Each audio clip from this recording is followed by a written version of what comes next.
사도신경하심으로 우리의 신앙을 고백하겠습니다. 전능하사 천지를 만드신 하나님 아버지를 내가 믿사오며 그 외아들 우리 주 예수 그리스도를 믿사오니 이는 성녀로 잉태하사 동정녀 마리아에게 나시고 본디오 빌라도에게 고난을 받으사 십자가에 못 박혀 죽으시고 장사한 지 사흘 만에 죽은 자 가운데서 다시 살아나시며 하늘에 오르사 전능하신 하나님 우편에 앉아 계시다가 저리로서 산자와 죽은 자를 심판하러 오시리라. 성령을 믿사오며 거룩한 공예와 성도가 서로 교통하는 것과 죄를 사하여 주시는 것과 몸이 다시 사는 것과 영원히 사는 것을 믿사옵나이다. 아멘. 찬송가 163장입니다. 할렐루야 할렐루야. 찬송가 163장 함께 찬양하시겠습니다.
오늘의 주신 하나님 말씀은 고린도 후서 6장 14절에서 18절의 말씀입니다.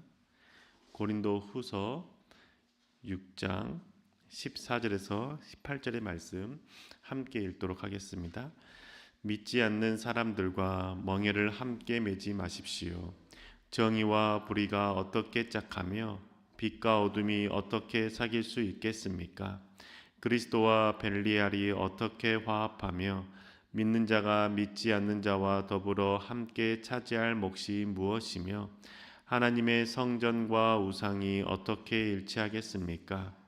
우리는 살아계신 하나님의 성전입니다. 그것은 하나님께서 말씀하신 바와 같습니다. 내가 그들 가운데서 살며 그들 가운데로 다닐 것이다.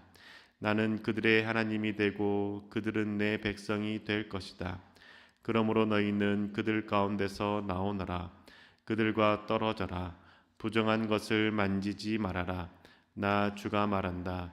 그리하면 내가 너희를 영접할 것이다. 그리하여 나는 너희의 아버지가 되고 너희는 내 자녀가 될 것이다. 나 전능한 주가 말한다. 아멘. 하나님의 사랑을 알고 하나님의 마음을 알고자 예배드리시는 모든 분들을 주의 이름으로 축복합니다. 머리 검은 짐승은 거두는 것이 아니다라는 말을 들어보신 적이 있을 것입니다. 머리 검은 짐승을 거두지 않는다라는 말의 의미도 잘 알고 있죠. 사람을 거두어 은혜를 베풀어도 은혜를 모른다. 그렇기 때문에 거두지 말아야 된다라고 말하는 겁니다. 이 말은 머리 검은 짐승은 남의 은혜를 모른다라는 속담에서 유래되었다고 합니다. 사람은 자신이 받은 은혜를 모른다라는 이 말이 나오는 이유가 무엇일까요? 아마도 그 은혜를 모르고 사는 사람들이 계속돼서 있기 때문이 아닐까요? 동물은 자신의 생명을 살려준 자의 은혜를 알고 표현하죠. 그런데 유독 사람은 은혜를 받았음에도 불구하고 그 은혜를 악으로 갚는 경우들이 많다라는 겁니다. 종종 있다라는 것이죠. 사도 바울도 우리 가운데 말하기를 은혜를 헛되게 받는 자가 되지 말라라고 권면합니다. 고린도서 6장 1절의 말씀에 보면 우리는 하나님과 함께 일하는 사람으로서 여러분에게 권면합니다. 하나님의 은혜를 헛되이 받지 않도록 하십시오. 바울이 말하기를 은혜를 헛되이 받지 않도록 주의하라라고 말해주죠. 은혜를 헛되이 받는 것, 그것이 무엇일까요? 바울이 우리 가운데 말하기를 어떤 은혜를 우리가 받았는데 그 은혜를 헛되이 받지 말라라고 권면하는 걸까요? 5장에 보면 우리가 그리스도로 말미암아 옛사람을 버리고 새사람이 되었다라고 바울은 가르쳐 줍니다. 새사람이 될 수 있었던 것은 그리스도께서 우리를 위해서 죽으셨기 때문이죠. 예수님이 우리의 죄를 대신해서 죽으시고 하나님과 화해시키셨습니다. 고린도서 5장 17절과 18절의 말씀을 제가 읽어드리겠습니다. 누구든지 그리스도 안에 있으면 그는 새로운 피조물입니다. 옛것은 지나갔습니다. 보십시오. 새것이 되었습니다. 이 모든 것은 하나님에게서 났습니다. 하나님께서는 그리스도를 내세우셔서 우리를 자기와 화해하게 하시고 또 우리에게 화해의 직분을 맡겨 주셨습니다. 아멘. 그리스도로 말미암아 우리는 하나님과 화해하였습니다. 그뿐만 아니라 우리에게 화해의 직분을 맡겨주셨죠. 바울이 말하는 은혜는 이것입니다. 우리가 그리스도로 말미암아 원수가 되었던 하나님과 화해하게 되었고 이제는 그 하나님께서 우리에게 화해의 직분을 맡겨주셨다라는 것이 바울이 말하는 은혜인 것이죠. 그런데 이 하나님께서 맡겨주신 이 직분을 소홀히 하는 것, 그게 은혜를 헛되게 하는 것이라고 바울은 가르쳐 주는 겁니다. 그리스도로 말미암아 내가 하나님과 화해하는 은혜를 입었고 하나님이 이제는 우리를 하나님과 화해하는 자로 세우셨을 뿐만 아니라 다른 사람들에게도 화해시키는 직분을 맡겨주셨는데 그 직분을 감당하지 않고 살아가는 것, 그게 은혜를 헛되게 하는 것에 대해서 바울은 가르쳐 주고 있는 것이죠. 그러면 이 받은 은혜를 헛되게 하지 않고 보답하며 살아가는 것, 어떻게 해야 될까요? 어떻게 그런 삶을 살 수 있을까요? 고린도서 6장 13절에 기록되어 있죠. 나는 자녀들을 타이르듯이 말합니다. 보답하는 셈으로 여러분도 마음을 넓히십시오.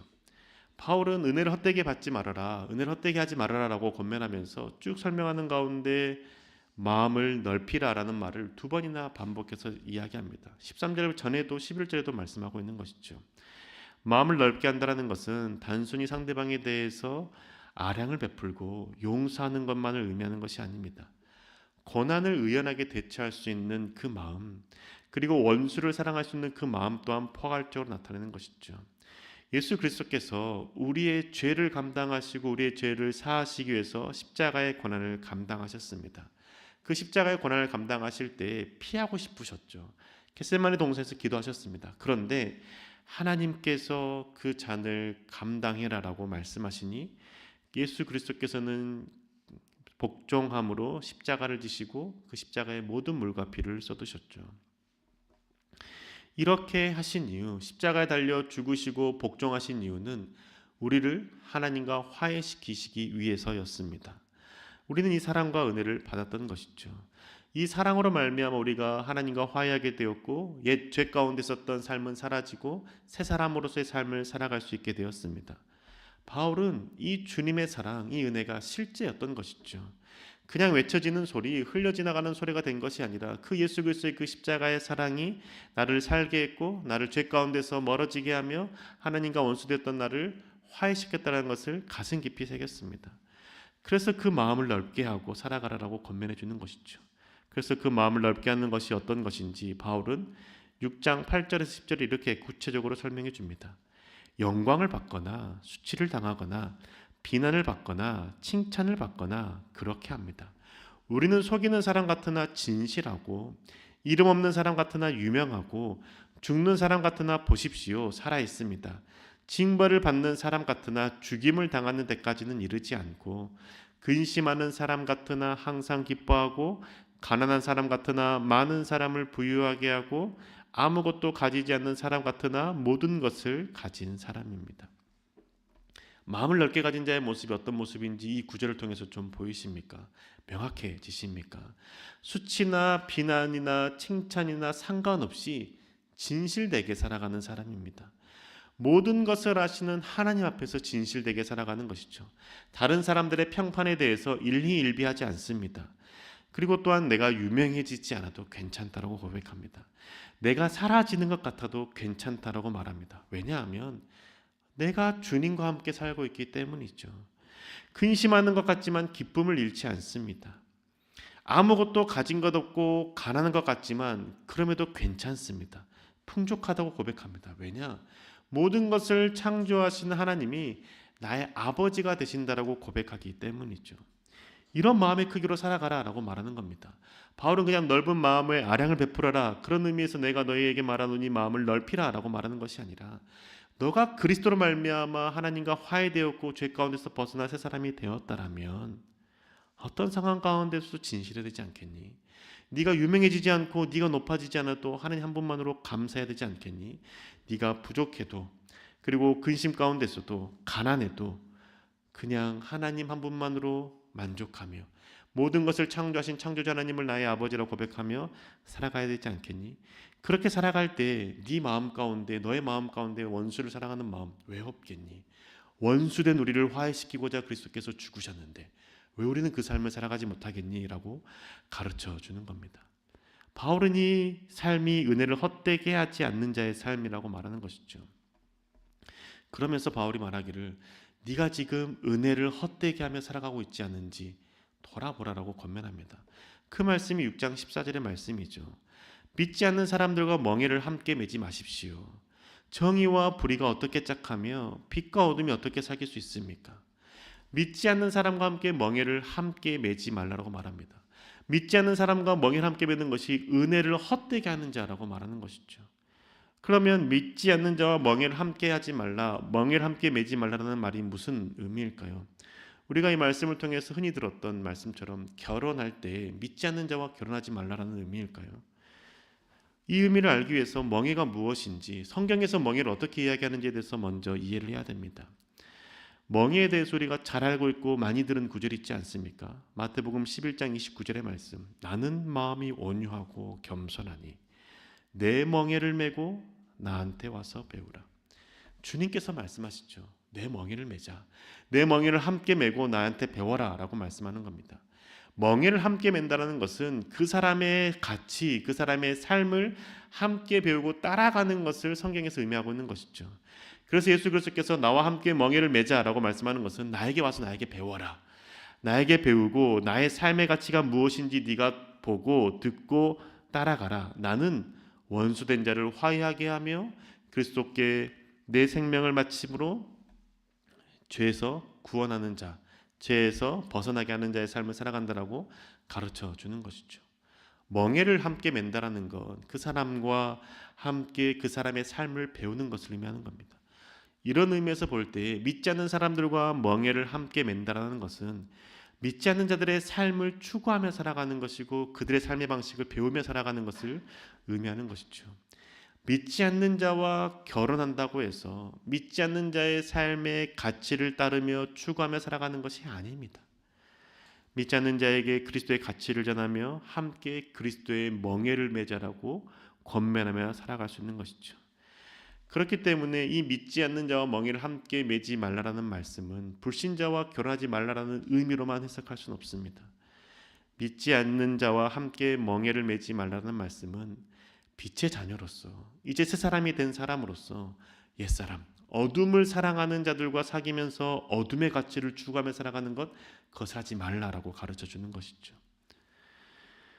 믿지 않는 자들과 어울리지 말라라는 것에 초점이 맞춰져 있는 것이 아니라 믿지 않는 자들과 함께 멍에를 매지 말라에 초점이 맞춰져 있는 것이죠. 믿지 않는 자에게 우리는 다가가야 됩니다.